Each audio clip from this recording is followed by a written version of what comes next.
Yeah, I think everyone has made it in from the Zoom waiting room. I wish we were at some wonderful performance hall getting to hug and throw our arms around each other. But this will do for now, another Zoom room for all of us. Welcome. I'm Susan True. I'm the CEO of Community Foundation Santa Cruz County. I'm so delighted to see so many of your faces and just really happy about this initial conversation that we're having today as the foundation donors and nonprofit partners, and certainly activists in the community as well. Over the last few months, and certainly since George Floyd was killed in June, many of you have asked us for more information about what are we doing locally? What does, racial equity movement building look like? What is racial justice here? What are the issues here in Santa Cruz County? I think as our whole nation started to think more seriously about this issue, many of you turned to us to say, how can my giving make a difference? And we've had a lot of individual conversations, but we thought that it was a really important thing today, as many of you reach year end and are thinking about year end gifts, to meet some really exceptional leaders who have been doing this work for a very long time. Issues of racial equity are not new to Santa Cruz County. And we have a long history that we can learn from here today. So, our mission is to bring together people, ideas, and resources to inspire philanthropy and accomplish great things.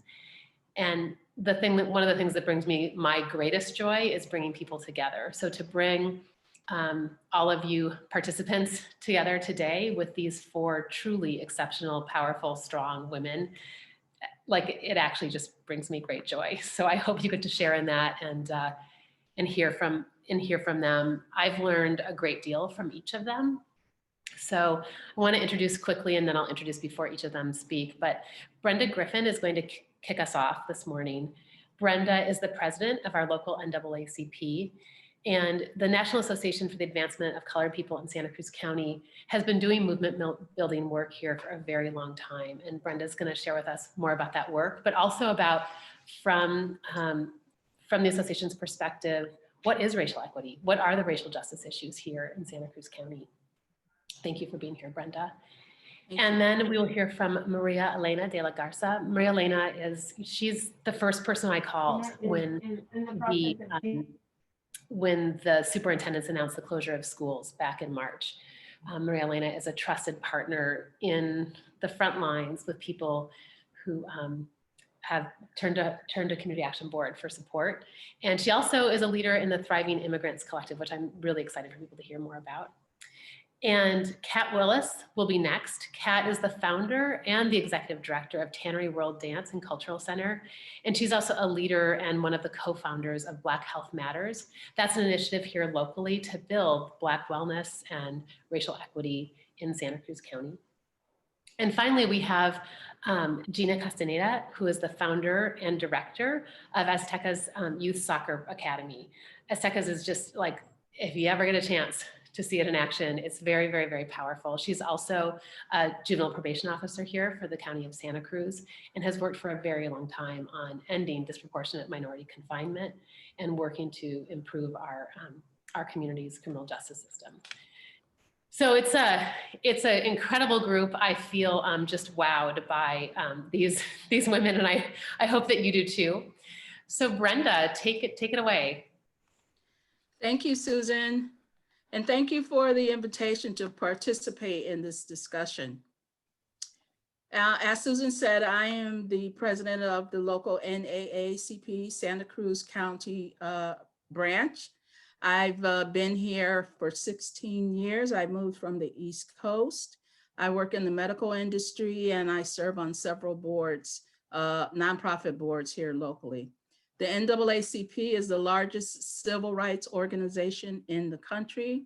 We have branches in every state, and our mission is to secure equality of rights in order to eliminate race-based discrimination and ensure the health and well-being of all persons. And we accomplish our mission through policy analysis and reform, advocacy, community education, training, and litigation.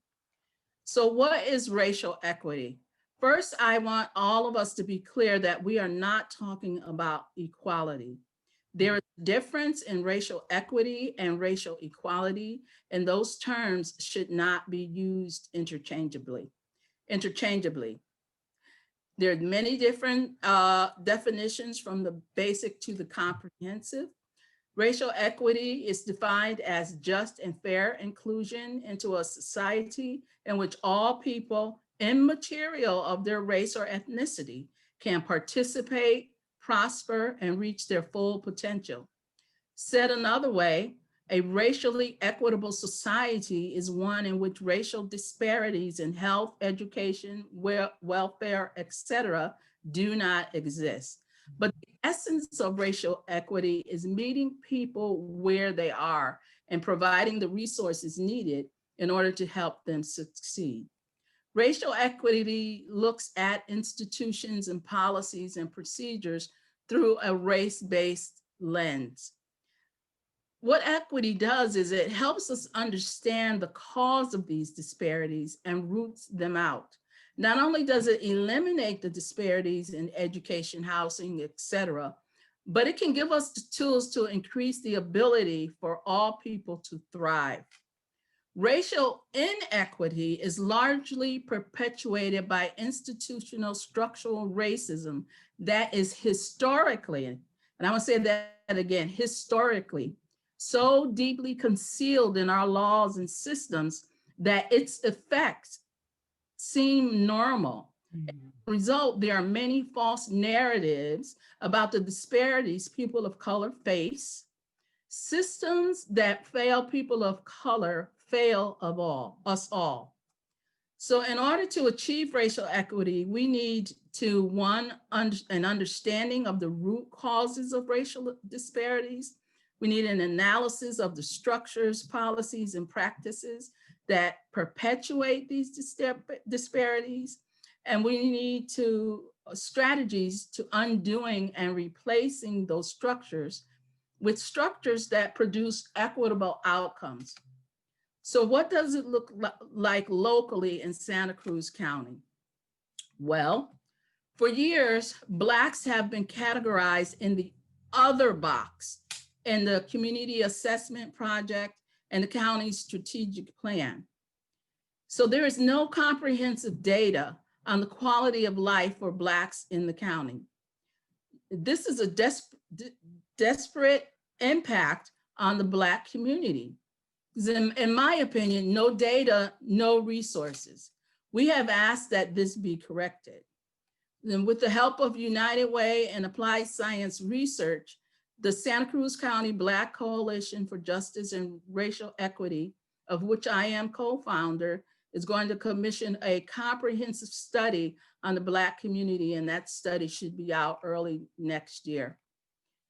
In 2019, it was reported to us that the Black students in middle and high school are underperforming ESL students, and that a very, very low percentage of our Black males are graduating. So we've partnered with the County of Education, the County Office of Education, and created a task force to study these disparities. Our County Board of Supervisors do not reflect the community. There are very few, if any, Blacks on the county commission. And as I understand it, a large percentage of those folks on the county commission are appointed by the Board of Supervisors. So what is the local NAACP doing to address racial equity locally? Well, I just gave you a few examples of what we're doing. We're addressing racial equity through advocacy. Because racism is a social determinant of health, we requested the County Board of Supervisors to put forth a resolution declaring that racism is a public health crisis that affects the entire county. Look at all their policies and procedures through a race-based lens, develop solutions to address structural racism, and create a commission that is responsible for overseeing the implementation of those solutions. I am a member of the Ad Hoc Advisory Committee. We've advocated with the local ACLU to get predictive policing and facial recognition technology banned in Santa Cruz. Santa Cruz was the first, it's reported that Santa Cruz was the first city in the US to ban predictive policing. We will sponsor a community forum when there's a new bill introduced into the legislature that has a disparate impact on POCs, people of color. We address racial equity through trainings. We sponsor Know Your Rights trainings. We co-founded the Racial Equity Trainers Network. The network consists of local activists working mostly in nonprofit organizations on race, equity, and diversity issues. The network responds to racist events in the county and provides anti-racism education to the community through book circles and forums. We also sponsor candidate forums specific to racial justice and equity. And we also do documentary screenings and a few other events we'll hold. But I want to say that the beloved community that Dr. King spoke of can be a reality. We just have to work hard to achieve it. People aren't looking for a handout, they're looking for a hand up, and we should give it to them because everybody deserves a chance to succeed. Thanks.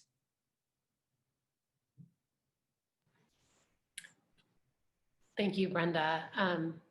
The powerful background of both the national systems and then locally and your work is really compelling. And one of the things as the leader of our local philanthropy, as our local community foundation, looking back on our history, I just want to recognize the efforts of Christina Cuevas and her team members over the year to try to bring resources to people of color-led organizations. And in the last few years, it's been really important to me to build trust and relationships and knowledge with organizations led by and for people of color. And a few things, a few little data points drove me to want to be very intentional about that.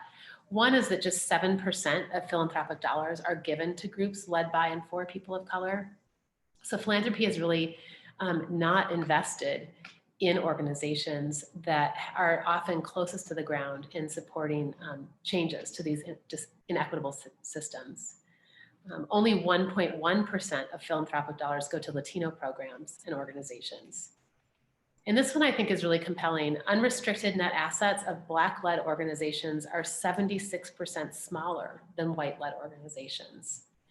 And yet we're asking, these are the exact organizations that during COVID and during the fires we've asked so much of. These organizations that have been underinvested in locally are the very ones where we've said, your communities are the hardest hit, please help.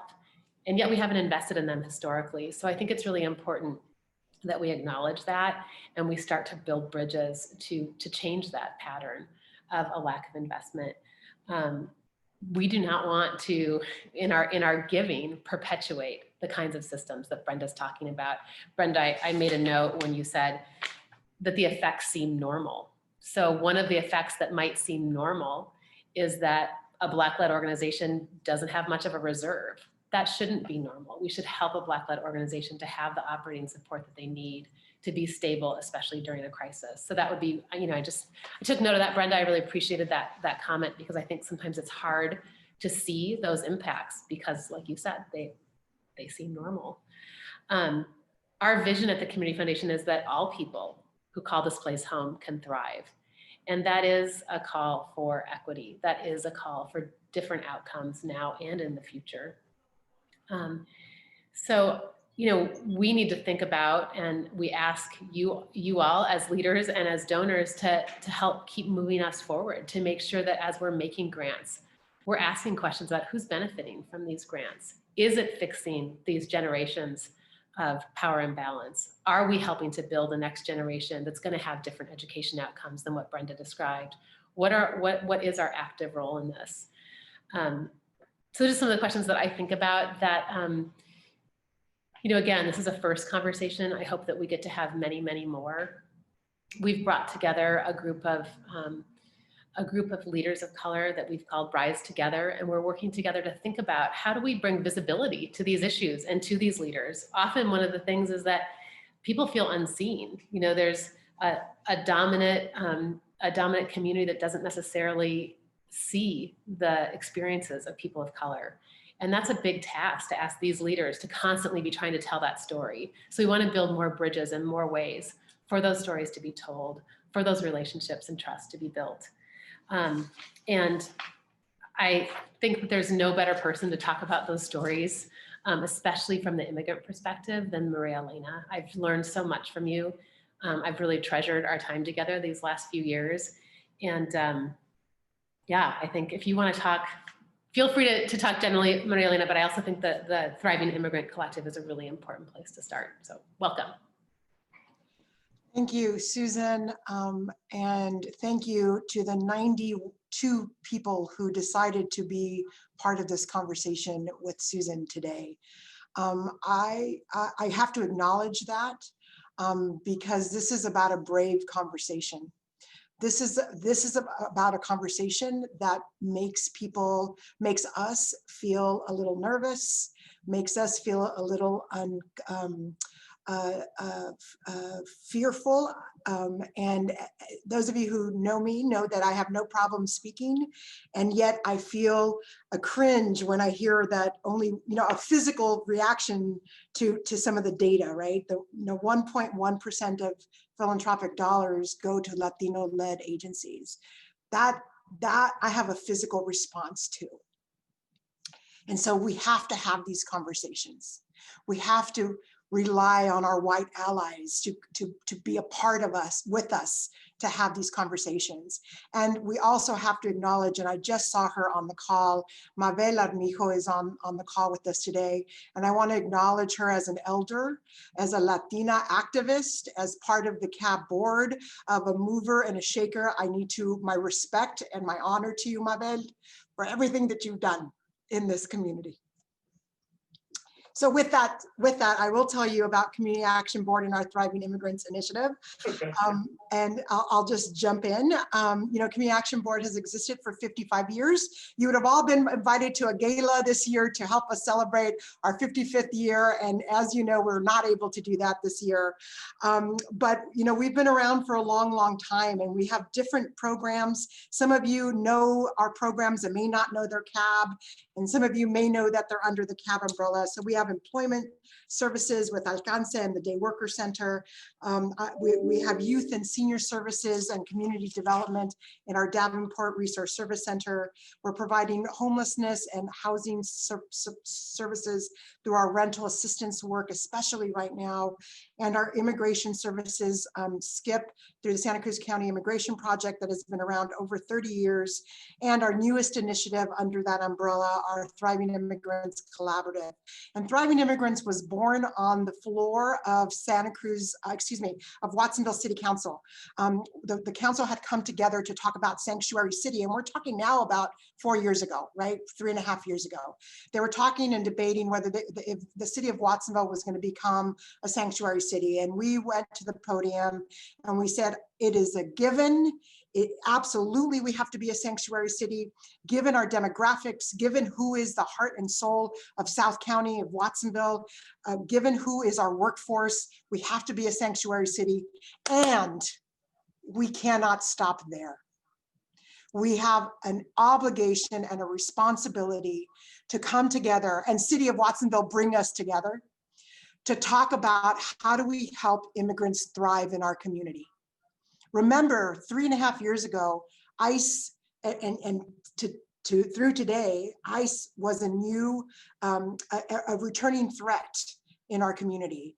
There were ICE raids, there were ICE things happening, deportations, the focus on deportations and the vulnerability of our immigrant families, and the fear that our immigrant families were living with and waking up with every day was real, and it continues to be real.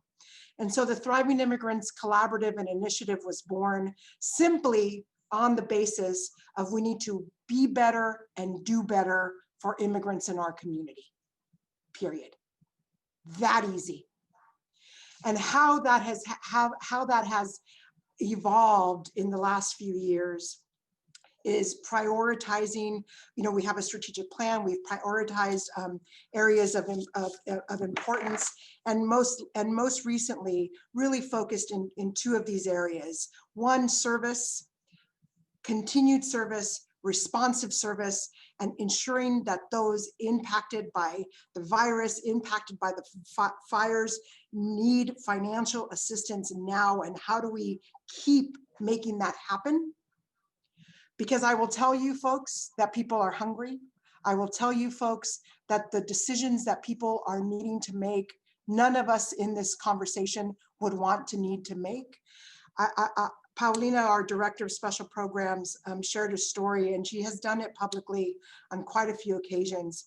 This summer, we were selected by the governor's office to be one of the 12 agencies to support immigrant resources. We were one of the agencies that were helping expedite resources, financial support to families who got no federal stimulus, did not qualify for unemployment, and were impacted by the virus by severe loss of wages or health issues. And through that, we mobilized and we were able to reach, to get out $2 million to the community in checks of $500. And one of the stories that really I want to share with you is about a mom who called in, and her mom, this was a single mom with children here in the States, and also family in Central America. And her daughter in Central America had tested positive for COVID. And her kids were at home here in the States, and she had reduction in work hours, and she had to make a decision. And she asked Paulina to help make the decision. What do I do? Do I send money to my child who has COVID, or do I pay for groceries for my kids? That is the level of decisions that our immigrant community are facing. It is that intense. I'm very privileged. I have a home, I have a job, and I have food on my table. And I hold very seriously, and our agency holds very seriously, the realities of our undocumented families in this community and what their needs are. And so, to share a story of resilience, we got $2 million out the door in 6 weeks. That's success. And it was blood, sweat, and tears to make that happen. And that was one-time help of $500 for a family who is now working less because the winter hours are upon us. Our community in South County, I don't have to tell you, the COVID cases and the disparity around how COVID is hitting our community. And that is all about equity and racial justice. It is all about racial justice and racial equity. And our response cannot ignore that, because, you know, the disease of racism, the disease of the sickness of racism is that it keeps invisible voices invisible. And my job at CAB is, and our job collectively, and we need you, is to help elevate that story. Immigrants, undocumented immigrants in this community are invisible. They have no political strength, they have no voice, and they're living and hiding in fear. And together, we can help move this community forward. We are having conversations around equity like we never have before. Yes. Our Board of Supervisors, thank you, Brenda, and your work and the work of the coalition for highlighting the need as racism as a public health issue. Yes. And these conversations with our allies to help keep focus on what we need is absolutely critical. So what can you do? What can you do? You can acknowledge the discomfort of this situation in your circles, in your families, with your spouses, with your children. We need to talk about it. We need to look at who you represent and agencies you represent and create the space to talk about racism. This is a racist community that we live in, and we must acknowledge that painfully. I want to say, get involved, hire a day worker, help someone with social distance learning, for God's sakes. Our parents are struggling. Give $1, give $5, give $1,000 to an agency or a cause that means something to you. Volunteer, donate a blanket. There are so many ways. There's so many ways that you can help fight that invisibility. Share what you heard today to 3 people in your circles, and then contact any one of the people that you're going to hear from today to ask, what can I do to help you? We need you. Our immigrant undocumented families need you. And CAB values the trust that we have with the community. You're going to hear me continue to tell the story. You're going to hear me continue to have the discussion that is needed for a pro-immigrant movement in this county. We have to fight the invisibility of racism. That's what I have to start us off, Susan. That's a start. Thank you, Maria Elena.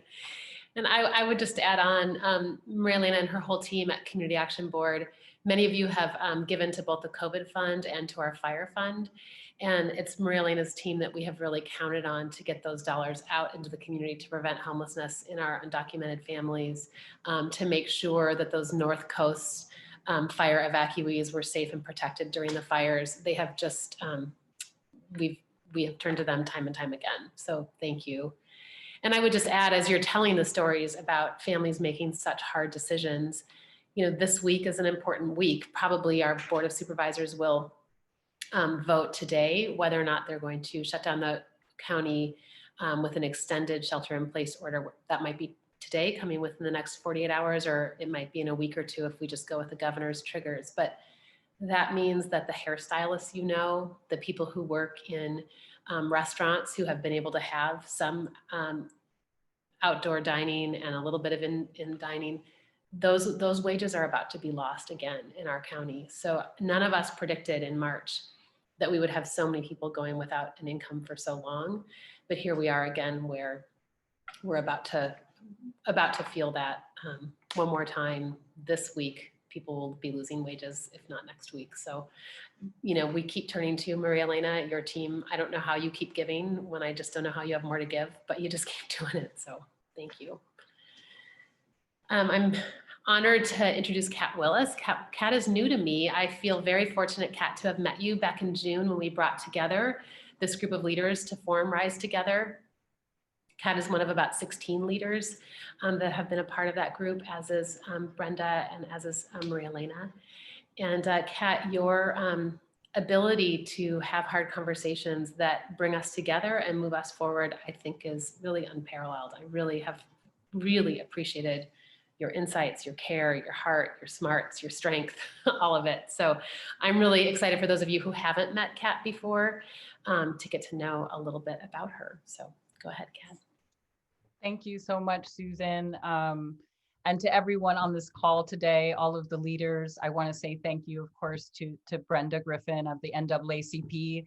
She has been a guiding light and guiding force for me and so many in this community, and her leadership is really unmatched. And also just a big thanks to Gina and Maria Elena, just to be on this panel with you and to share space and your power, Maria Elena, as you speak about your love and your passion in your community, our whole community. I think that's the significant piece of what's happening today, is that we've talked about this a lot in the Rise Together, about that we are all entering into a circle of understanding with one another. I come from the arts community. I'm a dancer. I've spent my whole life immersed in the arts. I grew up dancing in my family. It's a big part of expression and really letting go and just being in community with others, especially in the Black community. And I will say that getting in the circle is probably one of the most important pieces. You know, if folks are around and gathering together, everyone takes a moment to get into the circle, and that is your moment to express yourself without fear. It's your moment to give back to everyone who's surrounding you. And it's also the circle is giving you energy, right? Is feeding back to you. There's a call and response that's happening. And I think that that's exactly what's happening today. there is a call and response, a call going out to the community, and we are looking for that response. We're looking for you to enter into the circle with us and start discussing what it really means to bring, as Brenda was alluding to, equity to a community. What does that mean? We're not necessarily talking about equality. We're talking about numbers. And behind, when we talk about equity, I think it's also super important to focus in on that numbers and data reflect an experience. What is an experience that a population is having based on the inequity that they're being affected by? So I do want to speak to where I come from and what I've been doing in this community. In February of 2021, Tannery World Dancing Cultural Center will celebrate 10 years in operation.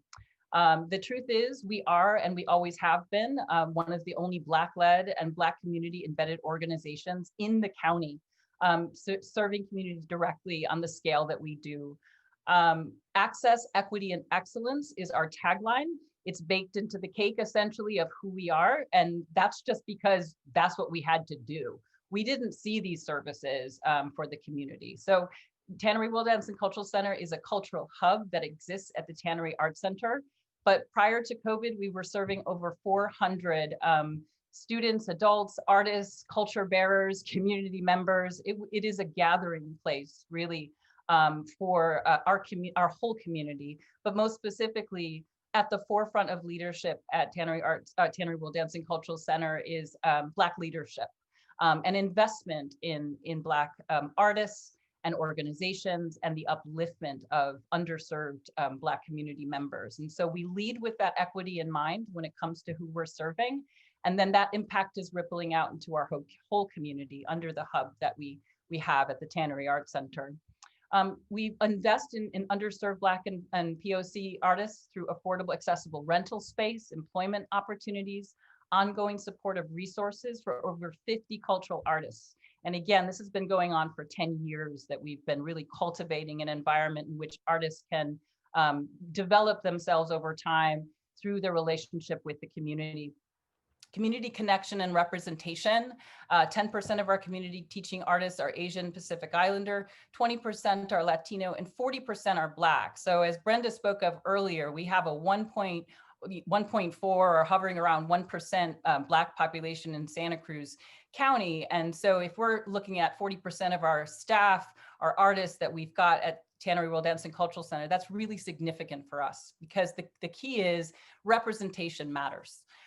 Who our students see, who our Black students are seeing. With such a small population, a lot of our students that come in, and a lot of our families often speak to us of the fact that these are the very first Black teachers or Black leaders that their children have ever seen or ever interacted with in this community center. So just having the space alone, just placemaking for Black families to have that kind of advocacy for them and representation is just vital. It's necessary, because it actually doesn't really exist in many other places throughout this county. We currently have a program called our Diaspora Performance Project initiative, and it's 5 artists of the African diaspora that we've supported over the past 3 years.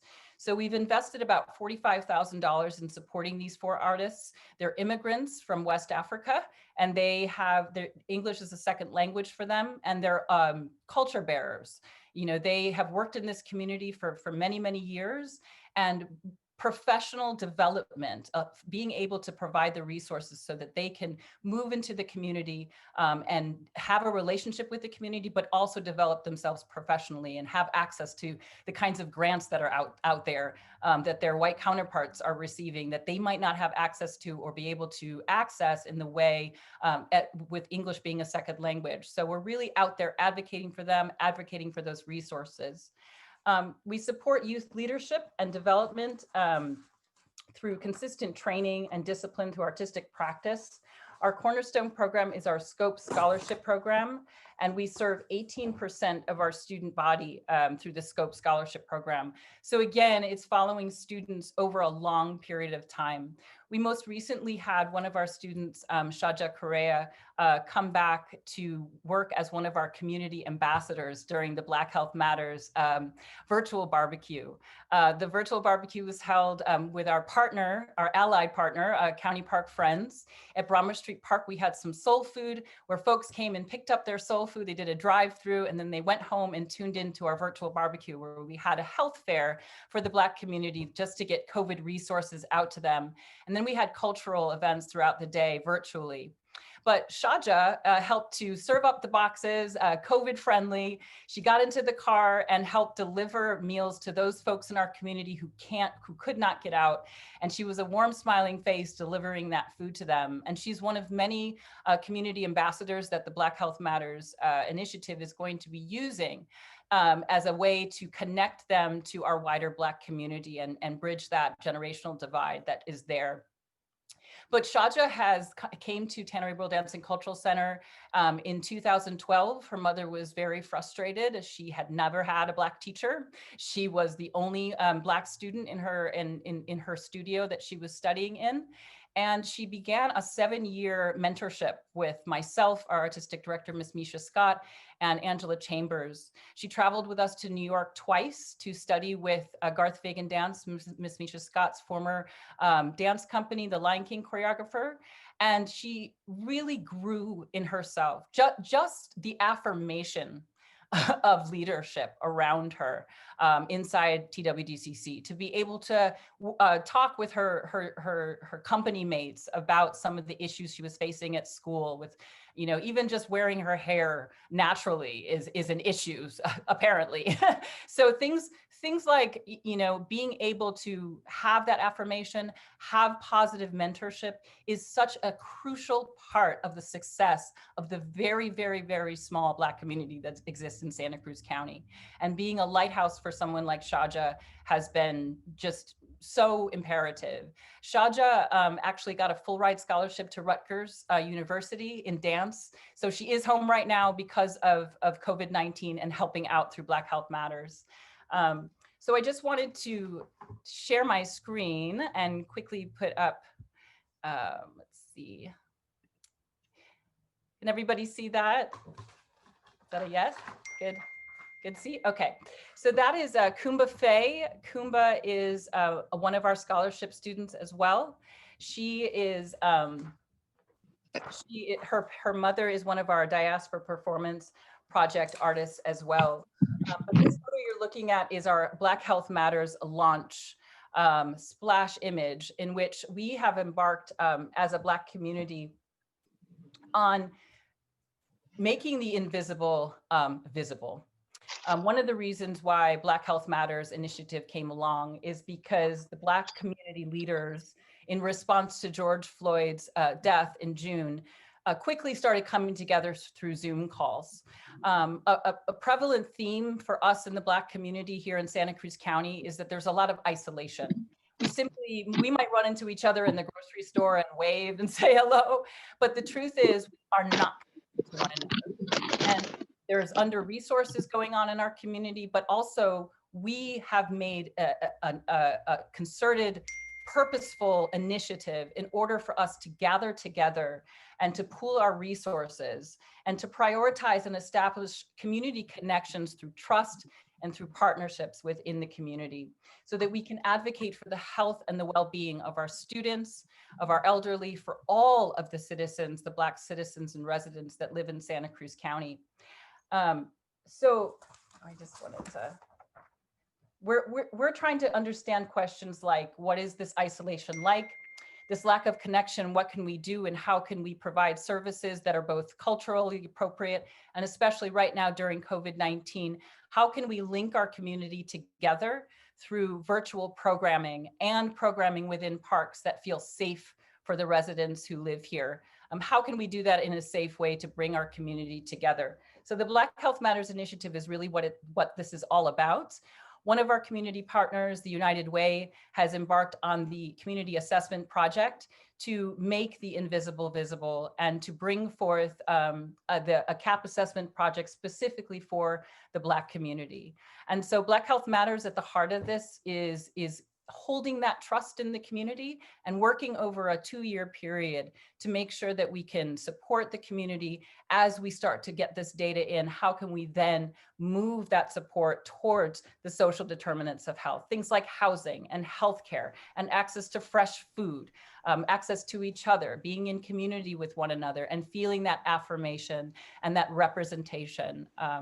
So I just want to thank all of you for giving me the opportunity to really share the work that I'm doing. And I look forward to answering questions and talking more about the deeper work that we have in front of us through equity. So much work in front of us. Thank you, Kat. I hope everyone participating learned a little bit something about the work that's been happening since summer here. Kat, I learn from you every time you speak, so thank you. I'm very honored to have Gina with us. Gina has spent, almost 30 years working in youth prevention and intervention. She, as a juvenile probation officer, has really been, the word front lines is overused, but she knows youth and their families who are going through the juvenile justice system. And she has worked to make changes to make sure that youth get the chance to succeed educationally. They get the chance to get their lives on a track that will be successful and healing for them. She is the recipient of, I don't know, 8 zillion awards, I think, for her work and her advocacy and leadership. She is the recipient of the 2014 Tony Hill Award. I know that's very near and dear to many of us. The 2018 State of California Deputy Probation Officer of the Year Award. Red Cross Lifetime Achievement Hero. California's 28th District Assembly First Annual Peace Award. Gina is truly a leader, and she brings her own experience to the bridge building work she does with youth. And her founding of Azteca's Youth Soccer has just been so powerful to see. Gina shared with us just before the meeting and chatted me just a few minutes ago that she was comfortable with me sharing that her father was tragically killed in an accident last week. And she thought about canceling her participation in today's event, but it is so important to her that even as she is in the depths of grief and working with her family and caring for others, that she's here with us. And Gina, we're holding you so tightly in our hearts, and you're in our prayers, and your desire to participate here is just more of that strength that you've shown this community for decades. So thank you so much for being here with us. And we're so sorry about the loss of your father. Thank you, Susan. Just a little correction. My dad actually passed away from medical issues, not COVID related. And then a few days after that, my kids were in a head-on collision, and thank God they're all okay. So, but I did show up today and didn't cancel because this is very, very important to me, and has driven a lot of the work that I've done. And it's important to me because I was one of those kids that, and hearing, the speakers before me, my mom was, impacted in her own way and didn't have the skills to really be successful as a parent. And so I was impacted by domestic violence, poverty. I was a welfare kid. Just my family was involved in gangs. My 2 oldest brothers were incarcerated by the age of 12 and 13. I became homeless at the age of 11 and lived on the streets. And it's really been my faith, I think, that has driven me to become the person that I am and get through a lot of the tragedies that I've suffered. People have asked me all the time, like, when was the worst time for you? And the worst time for me was in what Maria Elena said it earlier. I remember with my mom, we were starving, and we went to the back of the old pancake house on Freedom Boulevard and Green Valley, and we opened the garbage can, and that's what we had for dinner. And so when I talk about the kids and the families that I work with, I was once one of those kids and truly understand the hardships that the families are going through. I would have never guessed that I was going to become a juvenile probation officer, and been a juvenile probation officer for 15 years. And when I first started, in the first couple of years of my work, I questioned, like, am I really having an impact? Am I really doing enough? Is this really what I want to be? And it was because in South County, I had kids on my caseload. In 3 years, not one had graduated. I had kids on my caseload that were victims of like horrific stabbings and shootings. I started a list of kids that were being killed, kids that were being incarcerated, kids that were being charged as adults. And I thought to myself, you know, what can I do to have an impact? And soccer saved my life. And now looking back at it, it wasn't soccer, it was my coach, it was my teammates, it was a sense of purpose, it was a sense of belonging. It was my identity that I really got to change from being, you know, known as this kid from this gang family to, you know, this amazing athlete. I know that Ree can, and I say Ree because I said that I'm one of those people, can change if we're given the opportunities. And it's important for us to remember that people of color don't get the same opportunities afforded to them by, you know, their counterparts. And there's not enough service, there's not enough access to service or programs for people to be successful. The youth that I serve have had just tragic, and I'm going to share some of their stories today, you know, upbringings.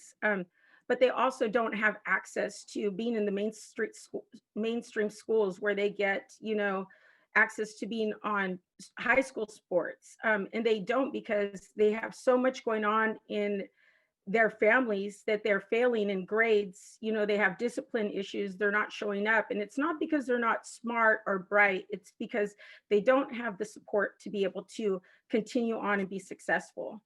I wanted to share a story about this young man that actually Ree had him in our summer soccer camp. So I knew him from then. And as he became a freshman, he was referred to us for being in possession of a weapon on school grounds. But in hearing his story, as I got to know him as an Aztecas, he was being recruited by gang members. He lived in poverty. His parents were going through divorce. This kid really wanted to do was play soccer. He was about to drop out because his family didn't have the money to be able to put food on his table. His dad was beating his mom regularly. We hooked him up actually with a mentor, and we're seeing this kid flourish. His self-esteem, you know, he just grew. He started getting tutoring. Aztecas really, we talk about it, it's called the Aztecas Youth Soccer Academy, but soccer is really just the hook. It's the draw in to bring the kids to us. We got him tutoring and really started him to be successful. And I'll never forget one night, my work phone rang at 2 o'clock in the morning, and I tell the kids, I will answer. If you need that help, I will answer. And I'll never forget him on the other line crying as he was about to take his own life. And I talked him down and got the police out there and got him access to services. But these are the kids that we're served. These are the families. These are the situations that they are in daily. That young man has been so successful. He's the first one to graduate in his family. He's currently in junior college. And he calls me all the time just to thank us and thank his mentors, and still wants to be part of this program. I feel like my job is to speak for the youth that have no voice, speak for the people that are not heard, the forgotten youth, people that think that youth that are in the criminal justice service system are not deserving. Just because kids commit crimes doesn't mean that they're no good or that we should throw them away or pass on them. You know, you have kids that are stealing because they don't have food at home. You have kids that are stealing because they don't have socks. They don't have jackets. These are kids that are that need the most opportunity, care, and concern. If you give kids opportunities, they will be successful. I am the person that I am today because I had people in my life like these strong, amazing women that are speaking with me today that also guided me. Barbara Garcia from Salud para la Gente, Alisa Nanjera from the county, my current supervisor, and other managers, the executive director from PVPSA, Linda Perez, that saw that light in me. But it really came from a mentor in high school that said, you can do it. You have to believe in yourself.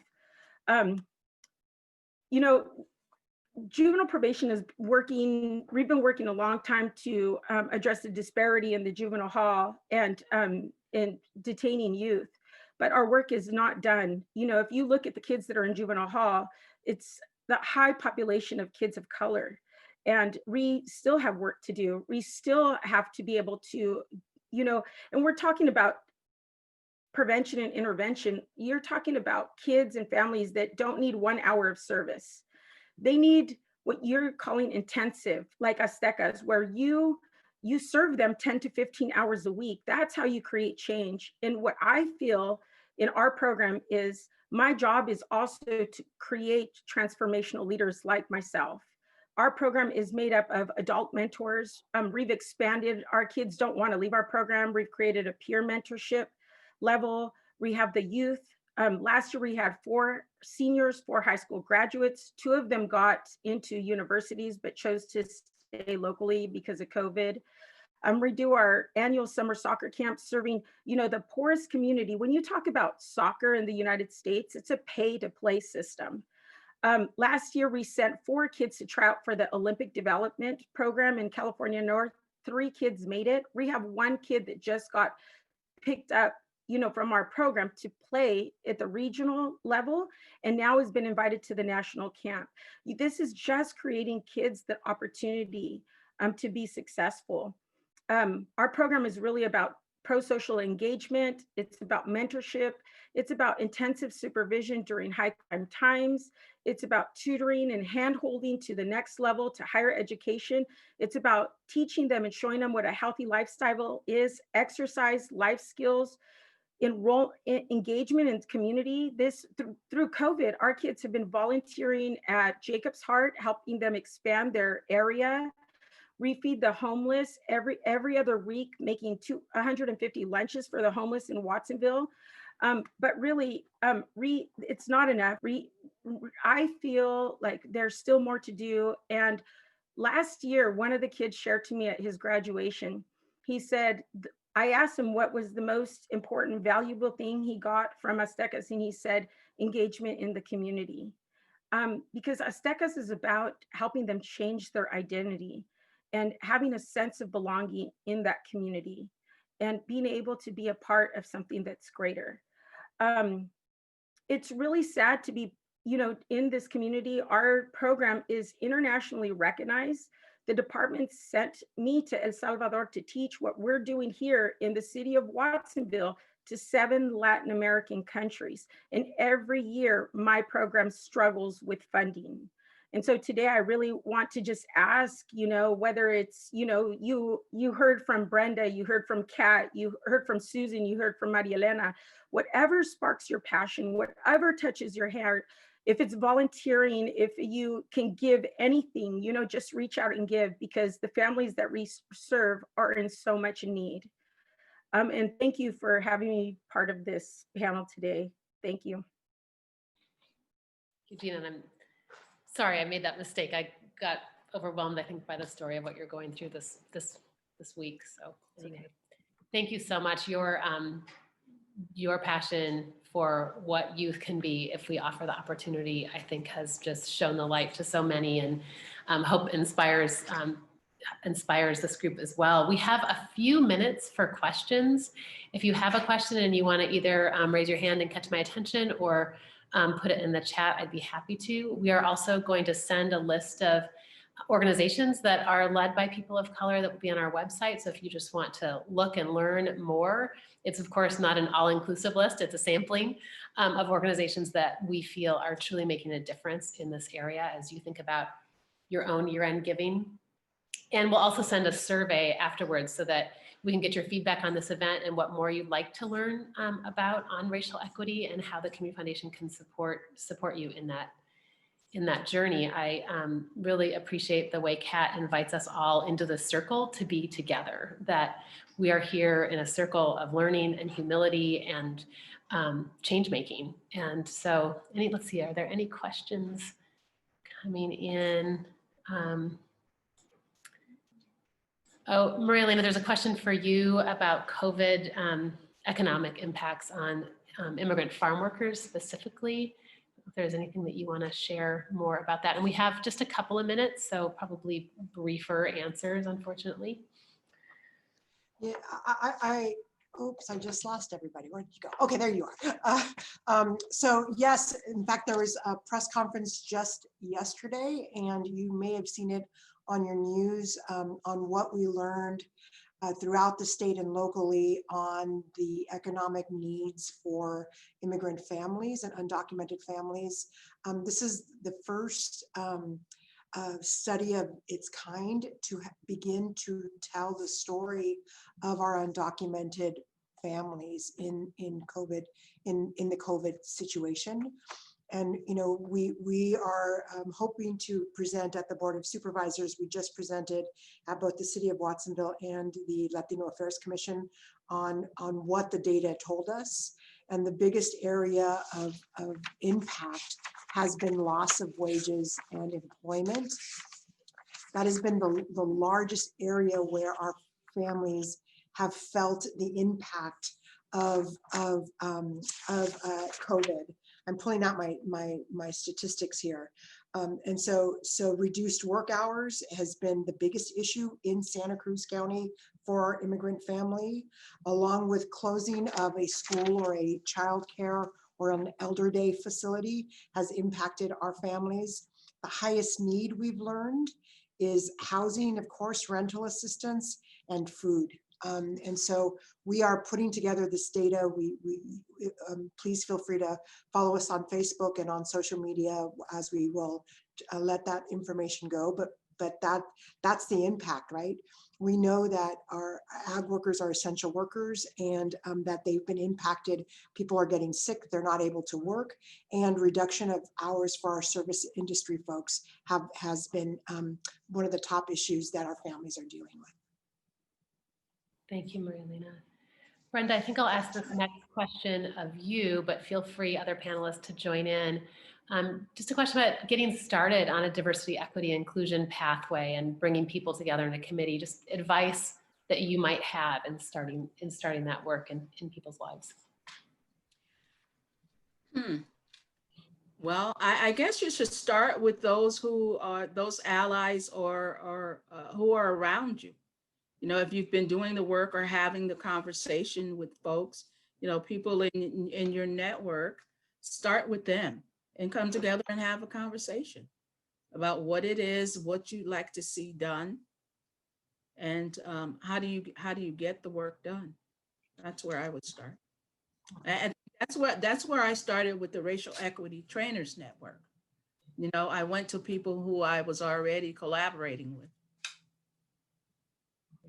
Thank you. Anyone else would like to add on to that? I think that there's some experts in the room today. I know our friends from SCORE are here, where they also help provide racial equity conversations and training. And so assessing where training is available, like Brenda has shared, and how to connect to those networks. What are some books and some best practices that exist? I know that there's circles happening through, I think it's at the Resources for Nonviolent Communication. I think I saw somebody from there here also, right? So I think that there's steps that people can engage with to start the work. And I'll reiterate what I said in my share. It's about starting the work internally, individually. Thank you for that. I think that's a pretty beautiful place to close. And I thank all of you for helping me do a start of my own work that I need to do and to lead the Community Foundation. And I thank everyone, all of our participants today, everyone who filled this room. I wish our arms were around each other.